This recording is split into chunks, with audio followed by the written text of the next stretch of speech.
నమస్తే, welcome to 9+ news. నేను సంగీత.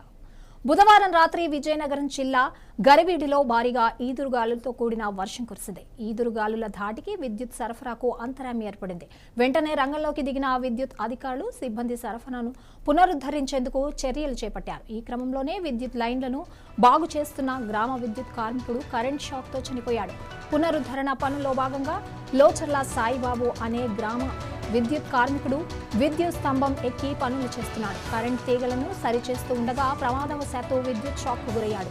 సాయిబాబాను తోటి కార్మికులు వెంటనే కిందకు దించి అత్యవసర చికిత్స కోసం సమీపంలోని రాజాం హాస్పిటల్కు తరలించారు. కానీ మార్గ మధ్యలోనే సాయిబాబు ప్రాణాలు కోల్పోయినట్లు వైద్యులు నిర్ధారించారు. మృతుడు లోచర్ల సాయిబాబు 20 సంవత్సరాలుగా గరివిడి మండలంలో విద్యుత్ విభాగంలోనే విధులు నిర్వహిస్తున్నాడు. సాయిబాబుకు భార్య, 7 ఏళ్ల బాబు, 5 ఏళ్ల పాప ఉన్నట్లు సమాచారం. కుటుంబానికి ఆధారం కోల్పోవడంతో గ్రామస్తులంతా తీవ్ర దిగ్భ్రాంతికి లోనయ్యారు. గరివిడి మండలంలో విషాద ఛాయలు అలుముతున్నాయి.